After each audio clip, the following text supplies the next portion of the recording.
Yo, what's up mga katambalan da, may buntag na tay customer kaning Kia Bongo to nga double door. Ang gibati ni kuan, magpatay-patay siya, magpalong-palong siya magbiyahe, mareklamo sa tag-iya. So ato ang gi trouble gapon, itanaw na tong iyang fuel pump gapon, grabe kahugaw ang iyang mga filter. Yang filter sa fuel na raw. Tong baklas gahapon.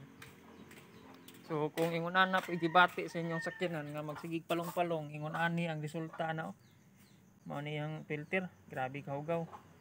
So wala na tay laing duda ni ang tangke jud perting hugawa. So gibaklas ato ang tangke ani gahapon. Mao ni nagtira kini nga katambalan na to. Mao ni yang tangke guys, tanawa sulod.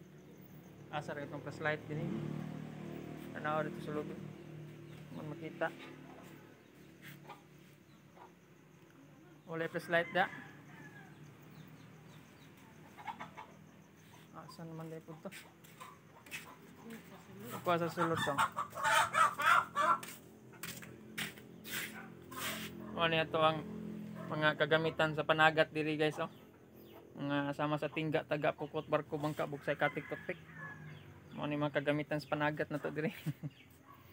Mga katambalan. So tanaw ginatong tangke oh, grabe kahugaw. Oh. Sulod. No ko. So kining tangke wa pud gini maagi og pira sukad oh. Original pa ni mga linya. Kaning diri oh. Tapos nagtapon og ning naingog lapok. Oh. So kaning mga hugaw ni murag gikan pag gini Korea ni pag gini ma. So grabe ka hugaw. So ang ito ang trabaho ani ato ning kapingan.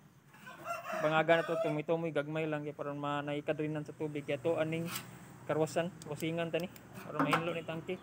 Paron taod balik mag ilista og fuel pump og fuel filter kay ang fuel pump niya na daot pod na gitaya ang iyang check valve mo nang di na musuyop og krudo kay kini ngani nga sakit kung hugaw permintin yung mga fuel lines ang daoton ani ang inyong injection pump.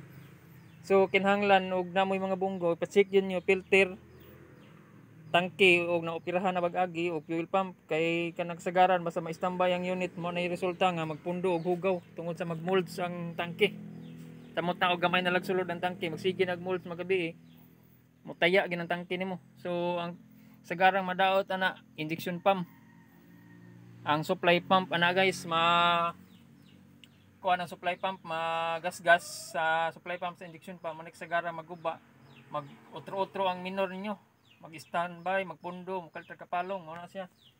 So ang gasto na sa calibration maabot nga nag mga 8 to 8,000 to 12,000 ang gasto na sa calibration depende sa pisa nga itaod yang injection pump daw manik sagaran mag-trouble.